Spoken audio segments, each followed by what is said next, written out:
think is why you said uh-oh when I mentioned photos. Yeah, oh. You're a humble guy. There's a lot of those.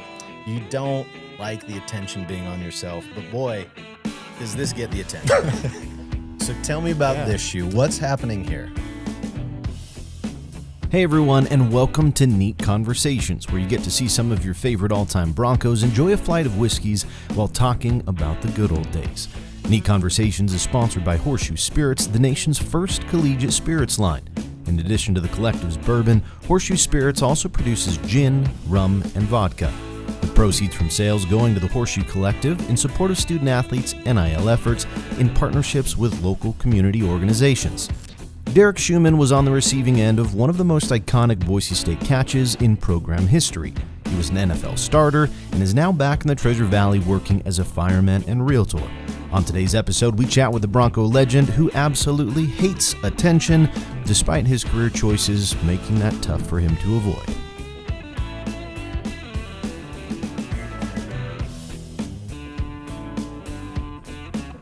All right, everyone, back for another episode of Neat Conversation, sponsored by Horseshoe Spirits. And today we're here with another Bronco legend, Derek Schouman, Eagles' finest. And Shu, we were talking beforehand, whiskey is not something that you're well-versed in, but you're interested. So if you could describe your experience with the spirit of whiskey, how limited are we talking? I'm like a gray shirt freshman back in the day, just stepping foot on the field, wide-eyed. Don't know what I'm doing here. I like it. Well, I appreciate your openness to it. And you had some good questions beforehand. What is whiskey versus scotch versus bourbon? All of what we're trying today is bourbon. So what that means is it's whiskey. All bourbon is whiskey. Not all whiskey is bourbon. Copy. Nice little catchphrase. Yeah, that's pretty you good. Keep that man. in your back I'm pocket. gonna write it down.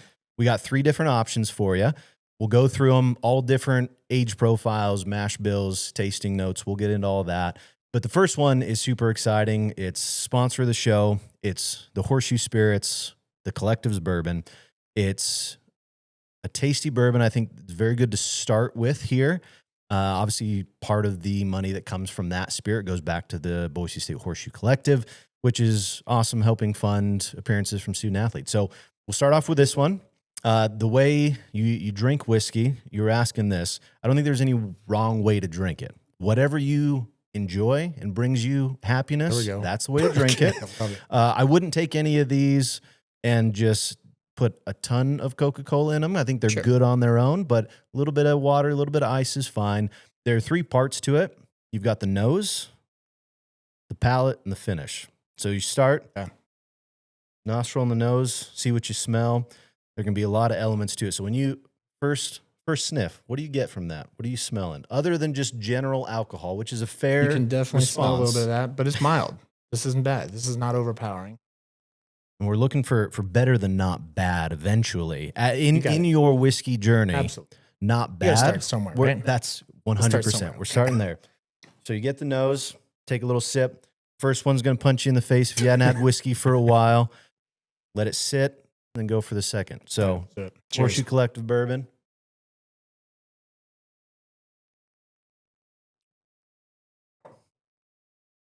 Okay. First thoughts. Anything you're getting there from the I could tasting drink more of notes? that. I'm Good, all 'cause right there with is that. more. That's pretty good. There Yeah, is more. That's pretty good. So with that, what you're looking at as we go into this kind of whiskey 101, age is a big part of whiskey. How long it's been in a barrel for. The Horseshoe Spirits bourbon has been in there for 2 years, which is a relatively young bourbon. High corn, high wheat, some of those sweeter notes. I think you can always take the manufacturer, the distiller's tasting notes with a grain of salt. But I'm curious, number one, you're just going to taste whiskey, right? But is there anything else you pull from there? I didn't, and that's probably in my infancy, right? That 100%. I think it's something that as you drink more of, you're going to pick up more on. Okay. So I will read you Talk the to me. manufacturer's tasting notes to tell you what they think you should be tasting. Okay, here And then we on go. your second try, we'll see if you pick up I any like of this. those notes. Okay. So Horseshoe Collective bourbon, bold oak with lightly spiced vanilla and apple. Okay. And there's so much to it, like whether you've had food that day also changes a lot. I've tried this bourbon many times. Yeah. I've enjoyed it every time, and I get something a little different every time. So Okay, fair enough. sip Cheers to that. 2, let's see if you get any of that light vanilla apple. Okay.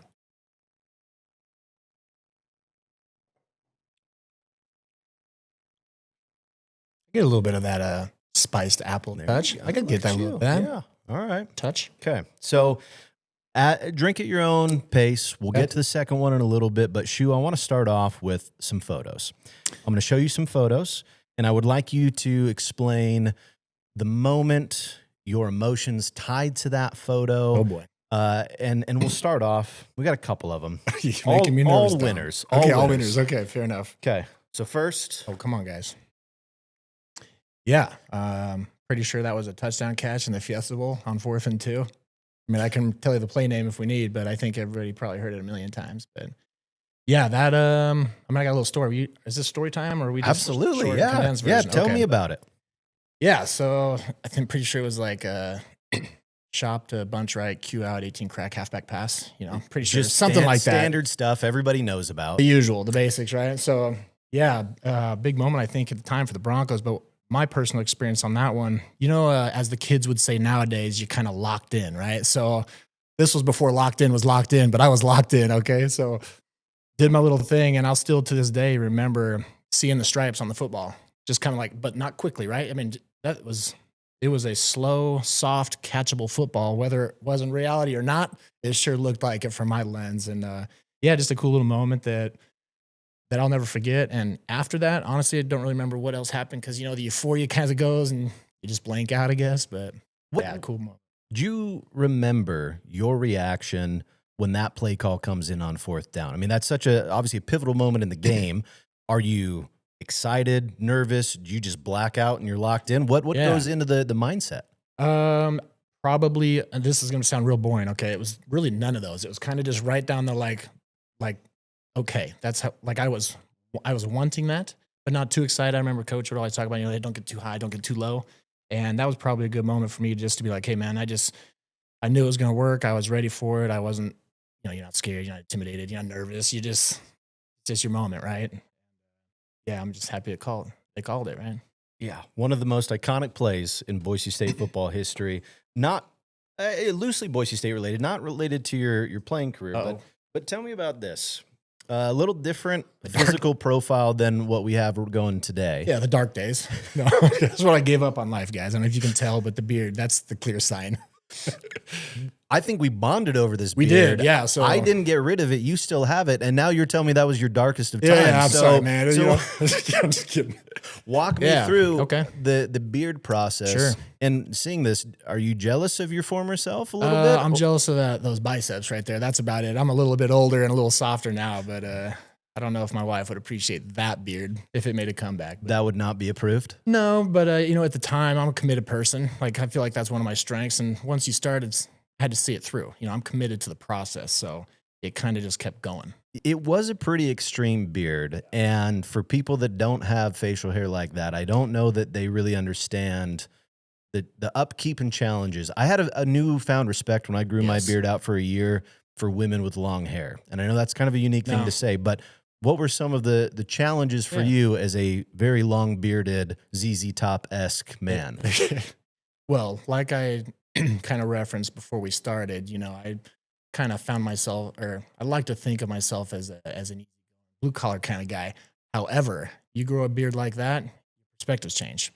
And that's kind of helped shape me who I am now. I appreciate my, you know, process for my wife and my daughter and all the things, because unfortunately I found myself in the researching and buying of beard oils and mustache waxes and combs and things that I would have never considered. So it became a thing. It is a very blue collar appearance without a blue collar routine. No doubt. That is the truth. No doubt. So we got a few more here. That's embarrassing. No, that's not embarrassing. That's a great photo, Shu. I'm disappointed that you would view it that way. Let's go to a different time in your life. Okay. And the memories associated with this guy. Oh, come on. What's happening here? Just celebrating with your buddies. So that's Lee Evans, a former teammate of mine.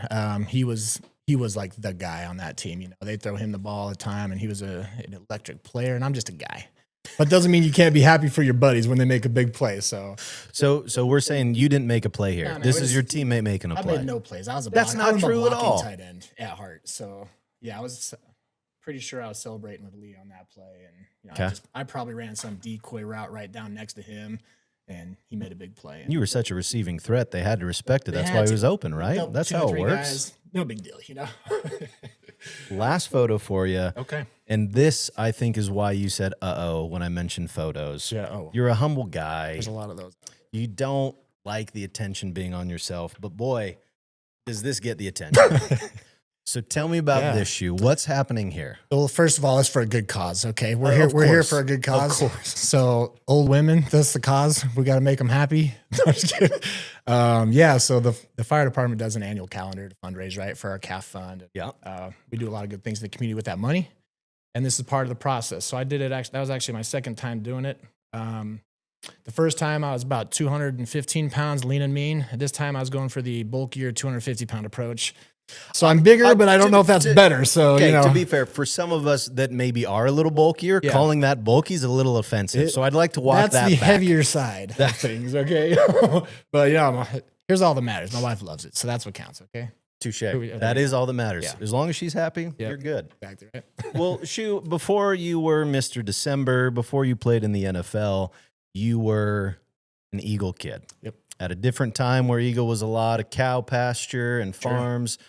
What was it like for you growing up in Eagle, Idaho, and how did football play a role in your growing up? Yeah, loaded question, right? We could probably talk about that one all night, but football for me was a first love. So I moved from Utah in like first or second grade, and I was a soccer player, and I moved here, and then I remember my good buddy, the teacher says, "Hey, new kid, this is your friend," and that kid, his name's Trevor, we're still close, and he said, "We don't even play soccer here, man. We do football," and so I had to learn it, and it took right off and just took over my life, and I loved it. But growing up in Eagle, I had a wonderful childhood.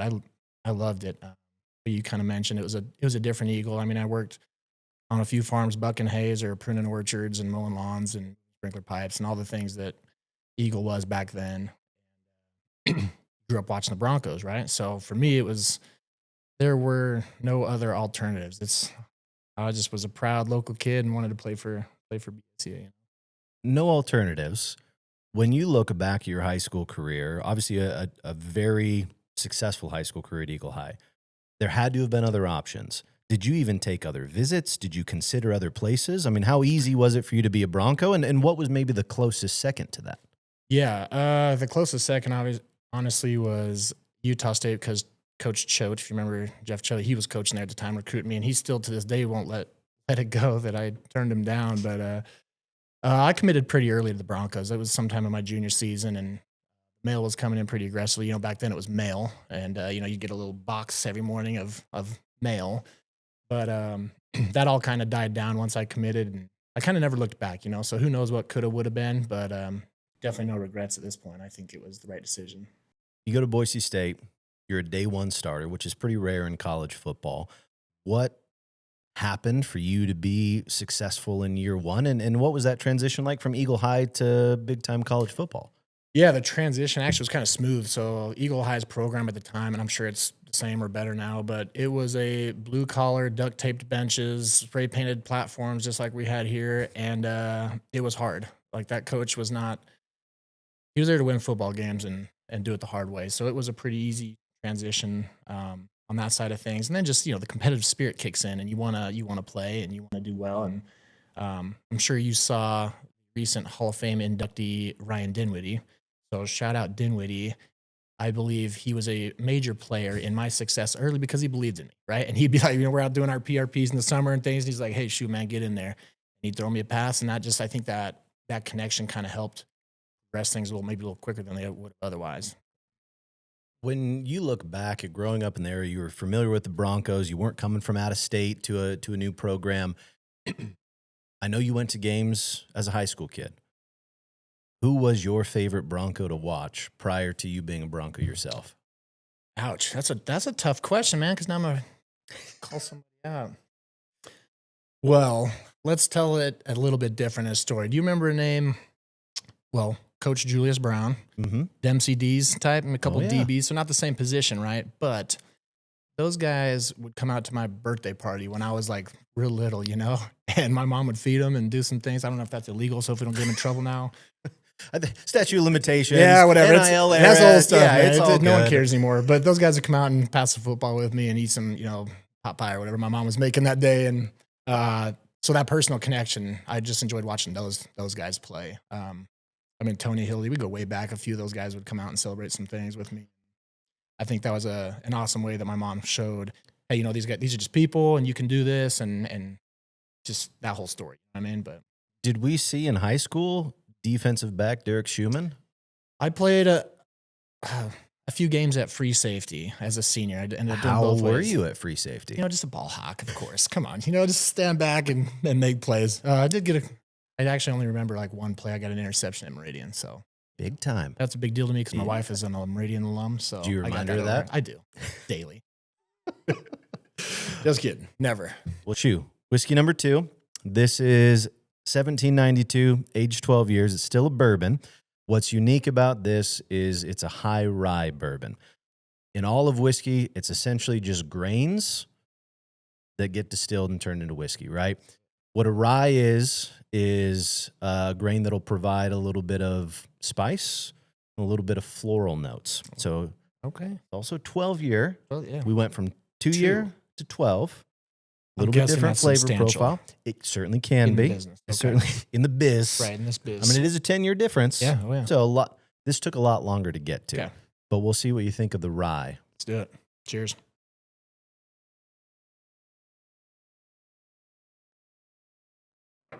Okay. For me, right away, it's definitely a little spicier, a little punchier, a little bit of that floral element to it. Still very, very good, but different, right? It is different. You can A lot tell, different. Mhm. even as a novice, you may not be able to I don't know what pinpoint the those difference flavor is, but they are profiles very you're different. getting. Absolutely. So let me read you Okay. what they have for this.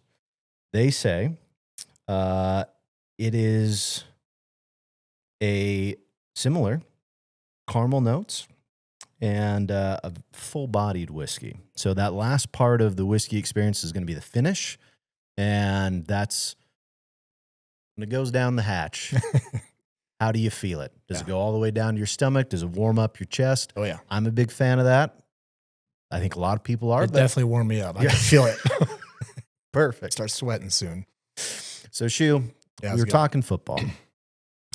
You had a unique football number, a tight end wearing Come on. 91. Mm. How did you end up with 91? Yeah. I mean, I've got a story for this one since we're telling stories, you know. Please. Yeah. You know Dale Holsty, right? Everyone in this room that's knows even Dale heard Holsty. of Boise State football knows of Dale Holsty. That's what I yes. figured. So Dale, basically in charge of everything Boise State, was walking through the weight room one day with his clipboard, just telling people who's the boss, right? Which was clearly him. And he's working his way through out there. You know, we're in there doing power cleans or something. And Dale's like, hey, Schouman. He's like, you know, because you're excited. Everyone knows. We know what Dale's doing in there. He's giving out numbers, right? When you're a new guy, Big you know, deal. you want a number, you know, that makes you at least think you're athletic, right? So he strolls over and says 91, and I can still remember, you know, your stomach sinks because it's like, well, I guess they don't think I'm very good, you know, like that was the first thought, you know, you're like, yeah, maybe I'm not as good as I thought I was, but like you had mentioned, the career that year kind of took a different turn and ended up playing a lot and had a couple cool catches and did some things, and it kind of just grew on me, you know. I'm like, you know what, we're gonna make something of this, and you know, the opportunities came to change. But like I had mentioned earlier, man, I'm a committed guy. So I was committed to the number and the process. So it stayed. But yeah. For those that aren't football junkies, in the NFL, I don't even think you can be a tight end and wear 91. I That's hope not. almost exclusively reserved for defensive linemen. Correct. I did a little bit of research, and I think there's maybe one tight end in college football right now that wears 91.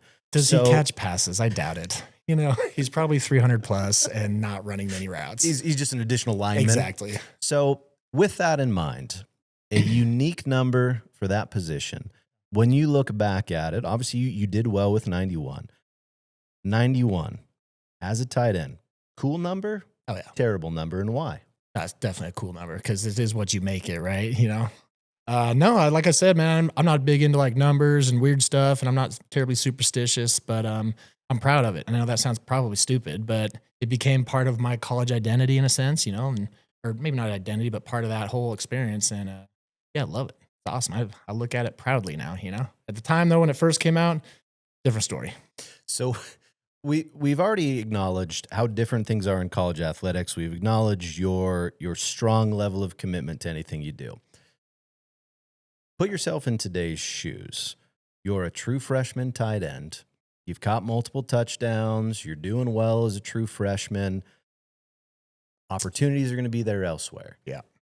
Do you believe you would have finished your career as a Bronco in today's day and age, or do you think you would have been lured to something else, and why? That's a great question. And I think most of us have probably had a similar conversation with somebody at some point. But as much as I think I'm a committed type of loyal person, because I am, money talks, right? And as you know, this game, it can be taken away from you at any moment. I mean, I experienced that at the professional level. I wasn't ready for it to end, blah, blah, blah, right?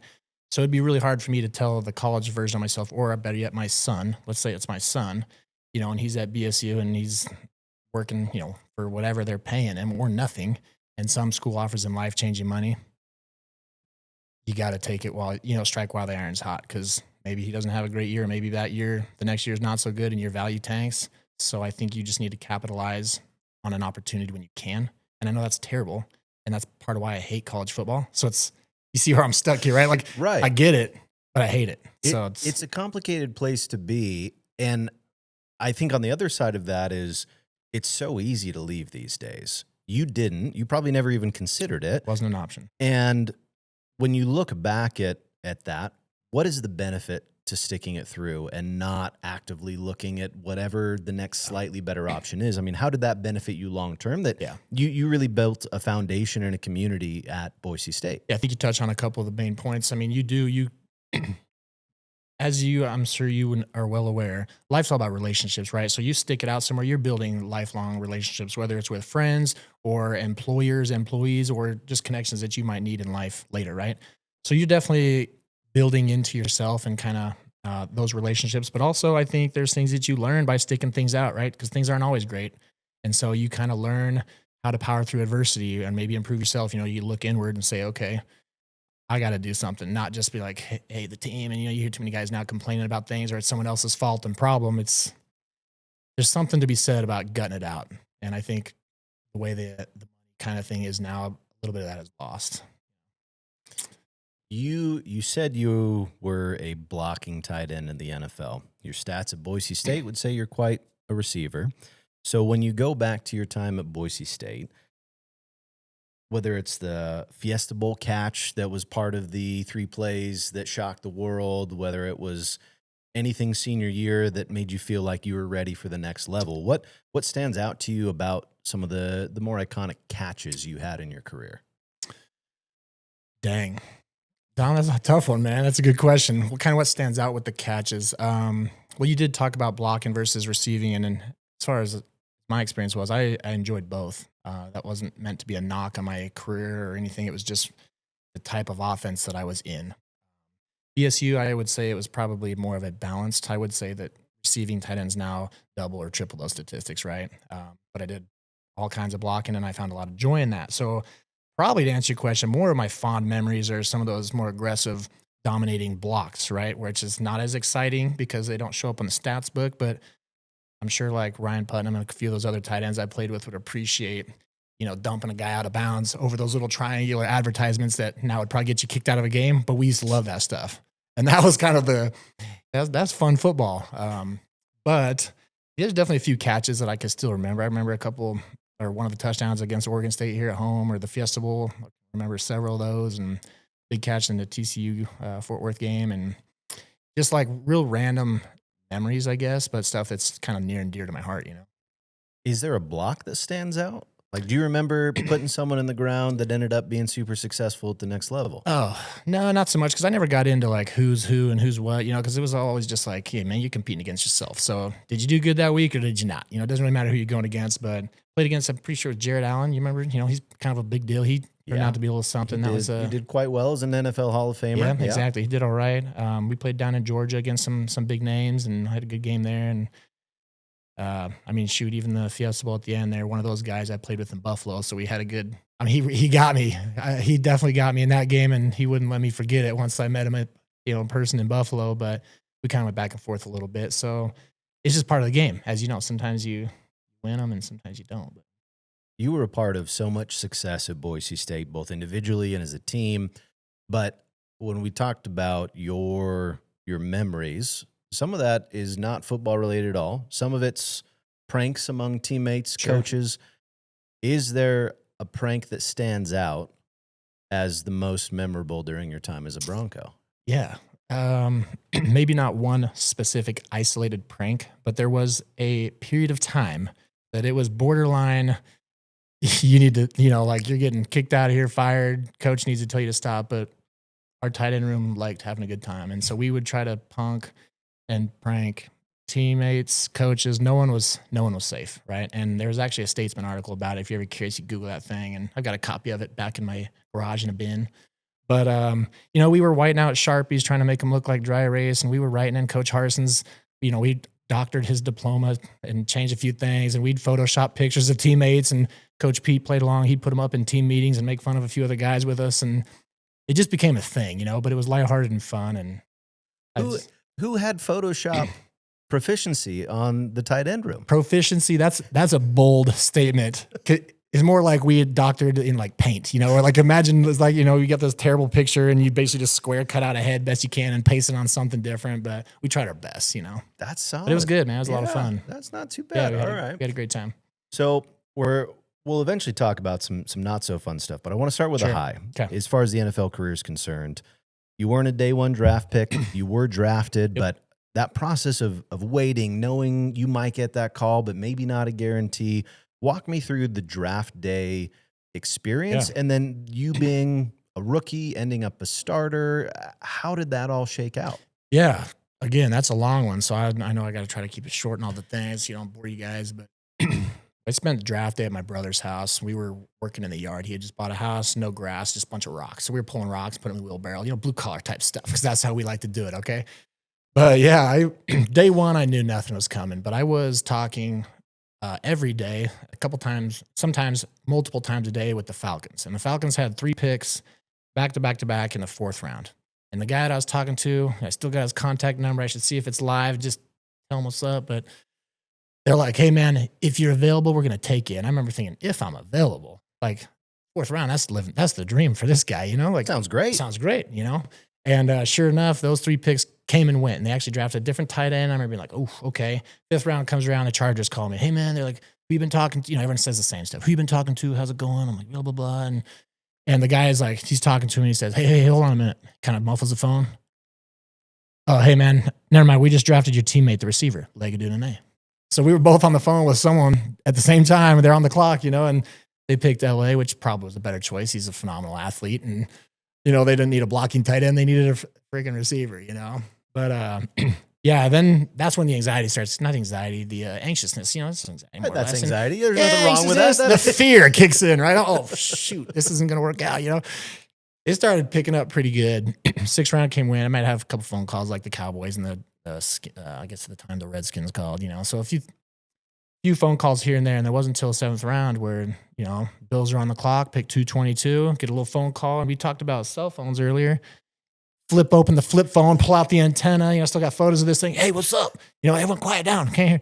And Marv Levy with the Bills. So, he's a big name in that storied program. He calls and, I could half hear what he's saying, but kind of a surreal moment. It's really hard to explain. I just remember thinking like, oh my God, I'm going to Buffalo. I don't know anything about Buffalo. It's the Northeast. I know there's snow, right? And I grew up a Cowboys fan, so the Bills to me were not on my radar. But it ended up being the best experience I could have asked for, and I just wish I could have stayed longer. It was such a cool place to play football and such a fun program to be a part of that, yeah, I still wish I was doing it. It's just such a good time, but yeah. I mean, that leads into the not so great part of the NFL. You live the dream. Yep. You grow up wanting to be an NFL player. You become an NFL player. You catch a touchdown in the NFL. I mean, every childhood dream has really come true. Yeah. But then injuries happen. Sure. And you go through the chaos of getting cut, finding a new place. Those stops may not last terribly long. Just that overall uncertainty after being a starter in the NFL. what was that challenge like, dealing with not only physically when you're dealing with injury, but mentally, where this has really been your life for the last decade, and now you're not sure if it's going to be? Yeah. Again, loaded question. So growing up, that was the goal always. So I lived a very mundane and boring life with that in mind. So for me, it was a big deal. It happened, but I was never satisfied. You always want more. You want to just keep doing things. But you had mentioned as a rookie, I actually got drafted as a tight end. They put me in a fullback, and that's a different experience, something I wasn't a big fan of. But eventually moving to tight end, I ended up starting, like you said, catching the touchdowns, and the statistics might not show it, but I felt a critical part of that offense. I was doing a lot of pass protection at running back. They say, I'd sub in at running back and pass protect, or one of my responsibilities was to help another teammate who was a phenomenal athlete, but maybe didn't study as much as I did. So my role was make sure he's in the right spot and knows what he's doing. Got it, coach. Like, I can do that, So you have your little moments, but that career kind of was taken off how I envisioned it. Maybe a little different, but it was trending positive. Contracts were getting better. The negotiations were getting better. So financially, that was good, right? If that's exciting. My playing time was way high.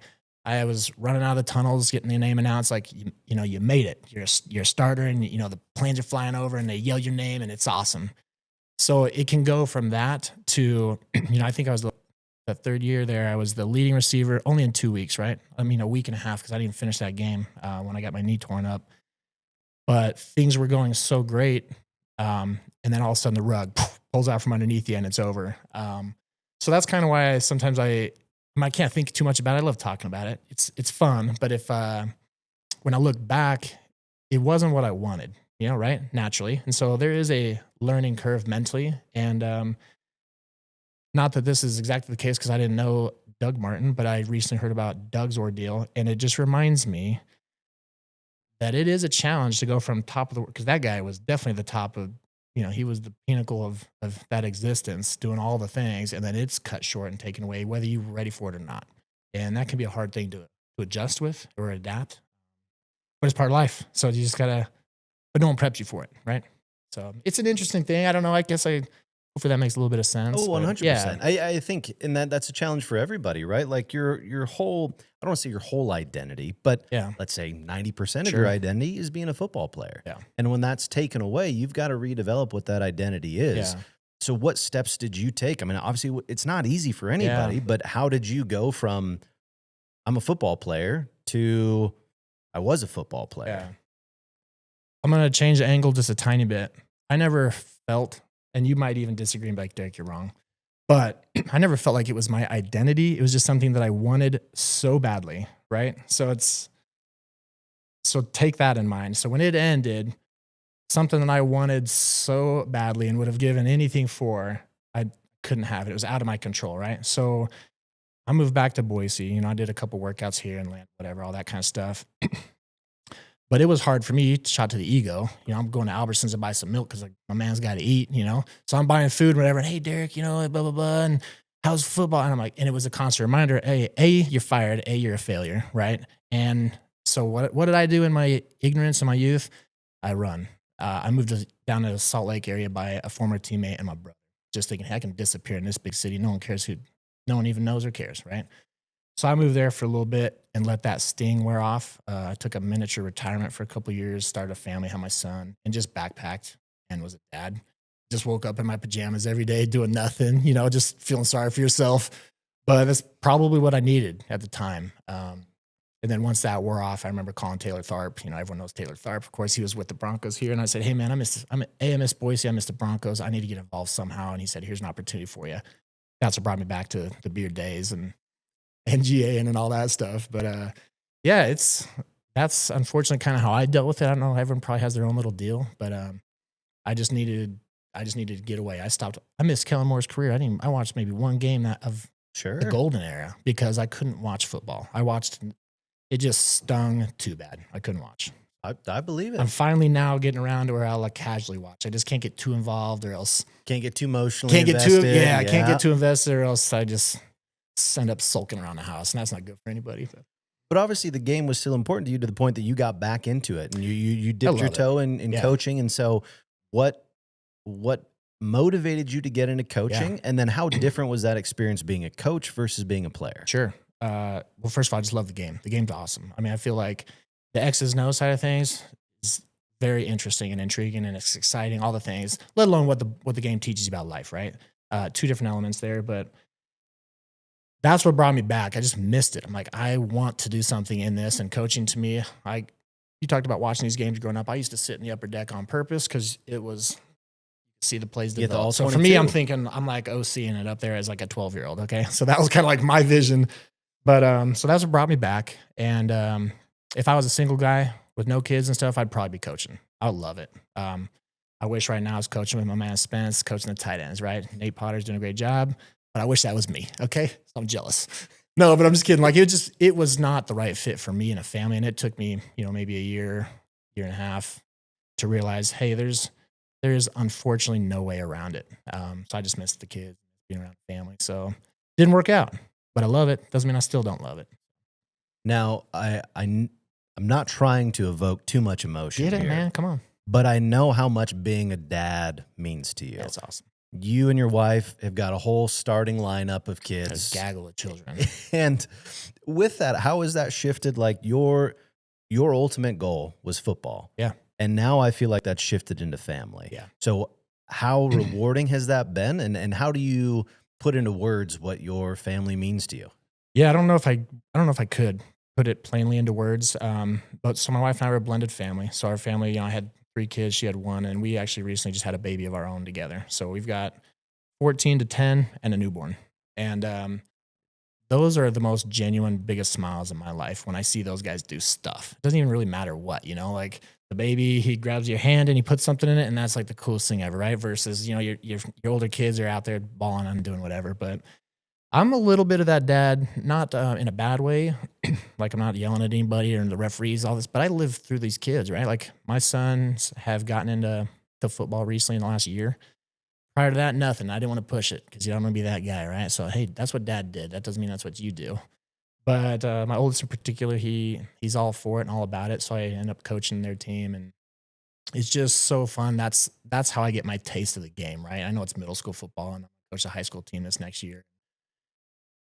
It's just enough to dabble, but I also get to just watch them learn and progress and have fun. And yeah, you can't put that in words, man, but you just see it and you're like, yeah, that's awesome. Happy for those guys. How do you balance that as a dad where you're an expert in the game of football, and maybe some of the coaches at the youth level do not align with how you view the sport, but I know you're not a loud, obnoxious person, and you probably would rather be in the background. So how do you balance like wanting to help your kids improve in sports without being that overbearing, stereotypical football parent? Dom, if you have an answer for that, please enlighten me. Help me out here. But that is a real thing. And that was very generous, nice of you to say I'm an expert. I wouldn't say I'm an expert because, like most sports, football, there's a flavor and a variety of all of it. So you could be right and I could be right, and it can be different. But yeah, I'm pretty passionate about what I think is sound technique and sound football, right? And this last team that I was a part of wasn't doing that, right? It was just, but it's different. It's middle school. Maybe I don't understand the middle school game, right?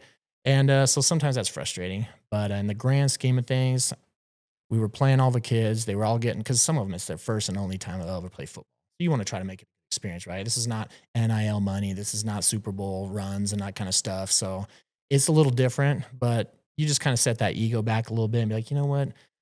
What's the main goal here? Yeah, you want to win and you want the kids to have a good experience, but out of 90 kids, it's tough to only play your best kids to try to win, because that's just not the middle school game. But yeah, it's all good, man. But you're wanting to win every game. Man, I want to win. Level. It's in there, man. It's just it just kills you. If the kids want to win, you want to win, but the reality is, it's not that serious. It's not that serious, man. It's just 7th, 8th grade football. So you just enjoy the ride.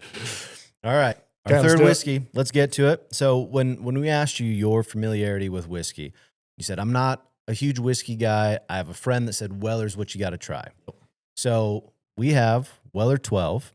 This is something that's not easy to find in Idaho. They do sell it, exciting, man. But highly, highly unlikely you'll find this on the shelf. As far as the breakdown of it. It's another 12-year whiskey. This one's weeded bourbon, maybe a little bit sweeter, less floral. Maybe you're going to pick up some almond notes on this one. Come on. So cheers. Go.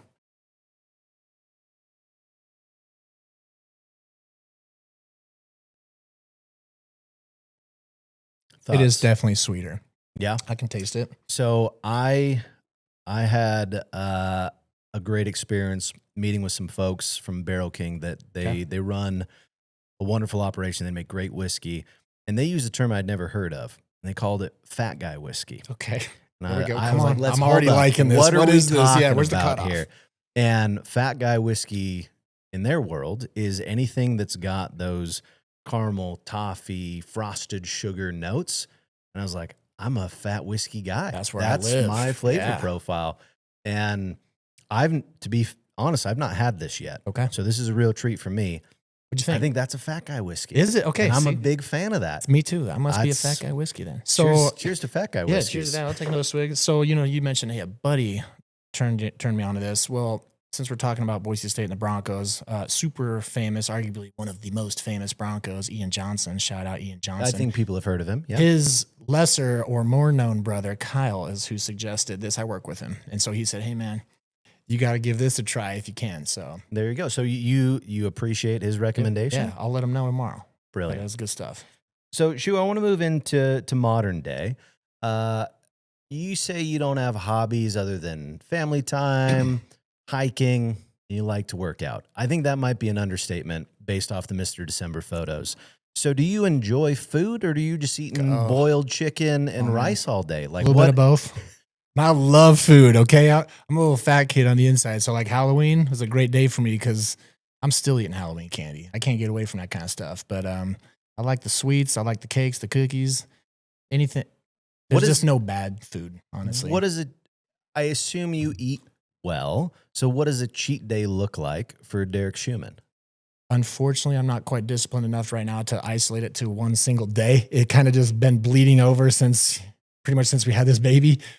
But I really like ice cream and cookies. So if any combination of those things are involved, and I'm not the like, hey, let's just scoop out like some ice cream. I'm the guy that like, this one's for dad, this one's mine, and everyone else can do whatever with whatever's left. But I think it's just the overindulgence, right? But Sure. You make up for it by working out a little extra, or maybe your other meals are a little more bland. But it's all good. It's all life. Gotta live a little. I do want to go back before we talk about what you're doing today. I want to Sure. go back to your playing days, and I remember being at Bronco Stadium. Come on.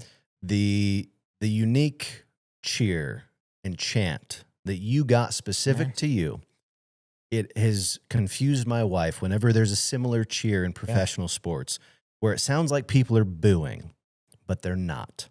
Are That's they, though? How sure are you, Dom? anytime you got a catch, Yeah. crowd just yells, shoo. Man.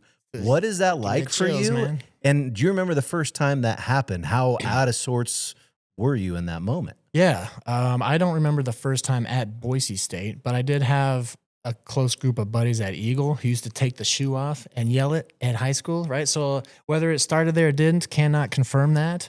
But this sounds stupid. I appreciate it more now than in the time, right? Because for me, when you're on the field and you're playing things, I don't really hear the crowd. Like rarely, if ever, can I recall being like, oh yeah, it's loud, or you hear it. Like you're just locked in, man. We talked about that. And I just think it's pretty cool. It's like something special to me. And then we talked a little bit earlier about the chaos flag. I went and did that with the family and the kids. And that south end zone, they were all about the yelling shoe. And the look in my kids' eyes, they're looking around, like, what is this? And it was just really something special for me to see them experience and kind of just get to do that a little bit together. But yeah, man, it's something I'll never forget. It's so cool. That's amazing. Yeah. As we move into modern day, you're a man of many talents. We'll start with the real estate side. Sure. Selling, buying houses for folks. Yep. So I'll ask you, what's the market like in Boise? And what's your recommendation to home buyers or home sellers? Sure.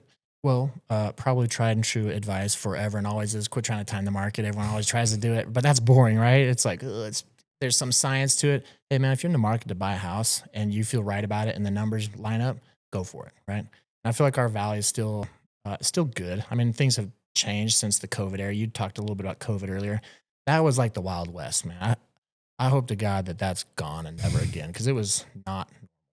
I feel like right now things are good. They're competitive, but you can find a place, you cannot. It just depends what you're looking for, right?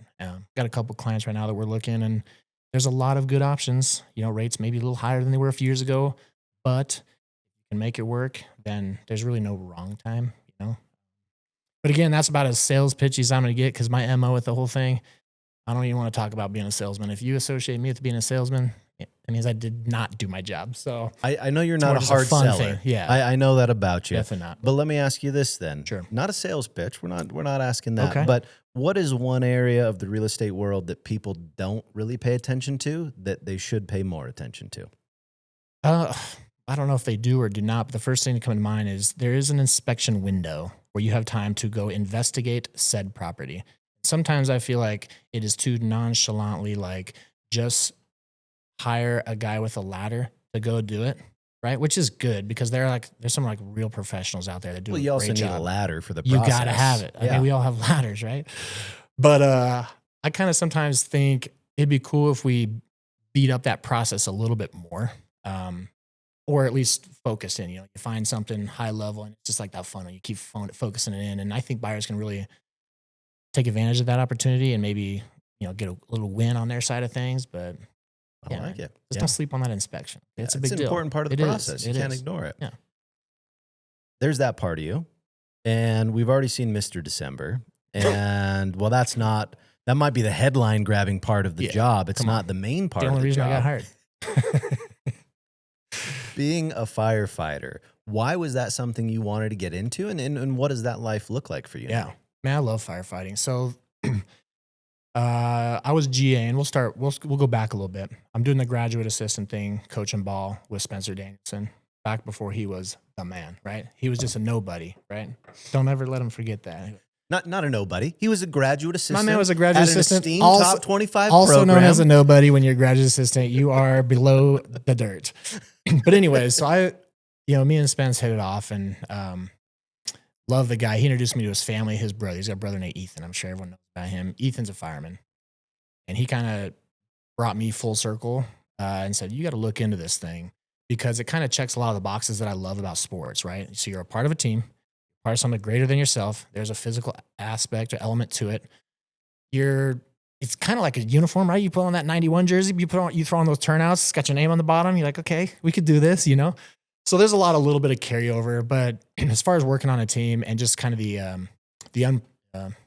it's not a very predictable job, right? I mean, each day looks different, so you don't know what you're going to get. It kind of keeps you on your toes a little bit. So there's a lot of things I love, but how's it different? You kind of asked maybe a little bit, how's it different than I was thinking, or? Well, just generally, what is that life like? Yeah. I mean, that's something that not a lot of people are familiar with. Okay, fair. So whether it's the unique schedule, the the firehouse cooking, You got to cook, man. You talk about, do I like to eat? Yeah, I like to eat. And you have to know how to cook. So one of my things, I pride myself in, I cook a meal here and there, you know, I do okay. But we do work 2 days on and 4 days off here in Boise. Departments across the country do things a little different maybe, but you live at the station for 2 days with a handful of guys or gals, depending on how many rigs and what or not. But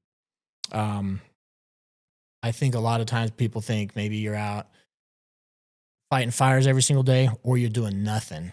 And the reality is it's always somewhere in the middle, right? So there are slower days or slower parts of the city. Sometimes it's a certain area in the city that not a lot of things happen, and there's other areas that it's nonstop, right? And everything in between. So what I kind of like to say is, to people who ask what we're doing, is we're professional problem solvers. We help people. Most of our calls are medical emergency calls, right? Or there's a fire alarm, or like someone's leaky toilet. I mean, we're like plumbers and we're mechanics. We lift people up. We help people with actual medical emergencies.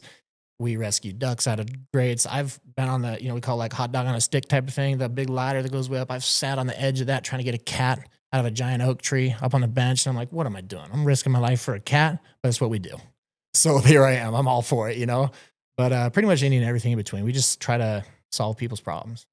I know how much this community means to you. I know how much you want to make an impact, and you do make an impact. So when you look back Is there a story that really aligns with you and why you wanted to be a firefighter? Was there a moment where it just clicked and you're like, this is why I'm doing this? No, I don't know if I've ever been asked that, Dom. So I might have to think more about it. That's a good question. I don't think there was any defining moment. I just think when I started sitting down with my circle of people who I trust and lean on, and we started talking about what's your vision, what do you need in life, what are you after, and we talked about being a dad. So being a dad's a driving motivator in my life. At the time, that was it. So coaching and being a dad, they're not in alignment for my vision, right? So firefighting, other than being gone for a couple of days, so maybe I had some people in my corner to help out when I was gone, but it really allows me to be present as a dad. And I think when I started thinking about those types of things, I can do something that's fulfilling, that's rewarding, right? You're giving back, you're part of a team, and I can be present father. To me, is a no-brainer, We're almost wrapped up. Let's do it, man. We're on our third and final one, but I do want to ask you, you've got a name in this community. You've been a part of the most iconic Boise State football memory, and people in public recognize you. You hate it. Your wife loves it. What is that like for you when people recognize you? What are they coming up to you and saying, and how do you respond to it? Okay, well, I'll give you a couple examples, okay? So you talked about, why did I move away from Boise originally? Because I got recognized. So that's how much I love it. I said, you know what? I don't need to live here. I'm leaving.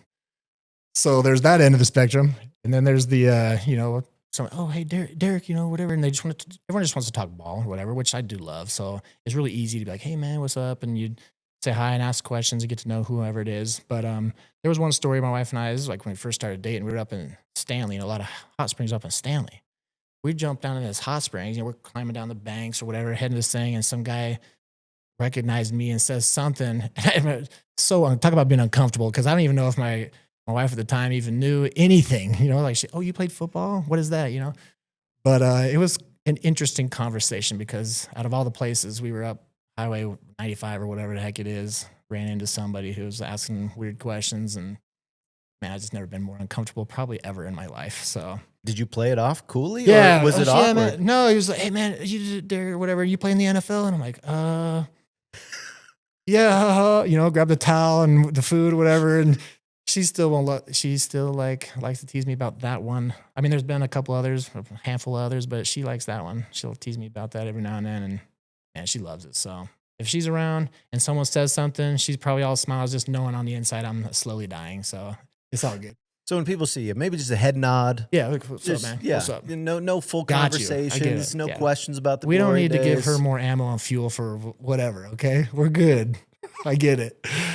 Before we go, this is your chance to give a message to Bronco Nation. Whatever it is, short and sweet, anything that you think Bronco Nation should know. Dang, short and sweet, Bronco Nation. Look, we're either fans or we're not, okay? Things could be good, things could be bad. We're going to experience both. We were so lucky and blessed for generations of extreme success. I look at the team right now, it's a successful team. And sometimes it pains me to see the negative chatter or the negative vibes or whatever. It's like, hey man, these are still kids. Whether NIL money is getting paid, any of that kind of crap, these kids care, they're trying. Sometimes you win, sometimes you lose. Our job, if you're a fan, is just to support them best we can. Brilliant. Well, thank you for joining us. Thank you. You mentioned him already. Taylor Tharp will be our next guest on Neat Conversations. Is there a question we should ask Taylor Tharp when we get him in? Yeah, I mean, we talked a little bit about working out. Can you just ask him if he even has been? That's it. Not what he's doing, just have you even been? That's all I got to know, okay? I love you, Taylor, just so you know. He's one of my favorites of all time. Neat Conversations presented by Horseshoe Spirits. Derek Schouman, thank you very much. Thank you. Appreciate you, man.